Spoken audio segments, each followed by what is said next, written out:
Жеті қарақшы туралы әңгіме. Жас кезімде ересектерге арналған Жан мен Жафар атты шығыс халықтарының ертегі повесін оқыған едім. Соның бірінші бөлімінде жеті қарақшы жұлдызы туралы мынадай үзінді бар. Түнгі аспанда жеті қарақшы ақырындап аударылып түсті. Оның алтын ожауы бірте-бірте жүзім жапырақтарының тасасына еніп ғайып болды. Ал құйрығындағы үш жұлдызы әлі көрініп тұр. Соңынан санағанда екіншісінің үстінде өте кішкентай жұлдыз темірқазық болатыны Жан қаншаның есіне келді. Бұл жұлдызды тек жас та өткір көздер ғана көре алады, соның өзінде бәрібір ажырата алмайды деген ой келді. Жан жұлдызды жақсылап қарау үшін сейсепті сырғытып тастады да ептеп басын көтерді. Темір қазық жылт-жылт етіп әзер байқалады.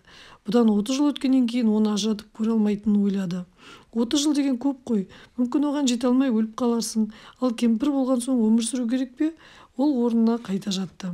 Деген жеріне келгенде көңілім сансыз сұрақпен толып, әрең көріп тұрған темір қазықтан көзімді алмай қарай бердім. Шынында 30-ға келгенде үлкейіп, көп нәрседен қол үзе бастаймын ба деп ұнжырғам түсіп кетті. Кейіннен тағы да бір жерден 30 жасында темір қазықты көре алған адамның көздері жақсы сақталады дегенді оқып, 30-ға дейін темір қазықтан көз алмай жүрдім. 30 жасымда темір қазықты көріп тұрғаныма қатты қуанып, аяқ жүрегіме ұялаған қорқынышым сейіліп, кеудемді қуаныш кернеп кетті. Кейін 40 жасымда да көріп көзайым болдым. Көненің көзі, әлем әдебиетінің жауһары, 12 ғасырдың шынайы тарихи ертегі повесінің менің албырт көңіліме ой салып, көзімді күтіп ұстауыма себеп болған үшін өте қатты қуандым.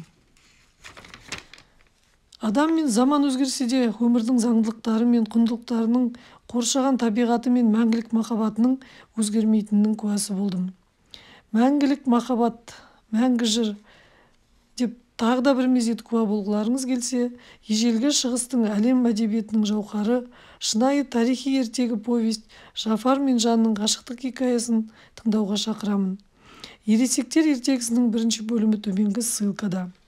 Бұл кітап сонымен бірге махаббат туралы қазақша 5 үздік кітаптың қатарына енген әдеби көркем туынды болып саналады.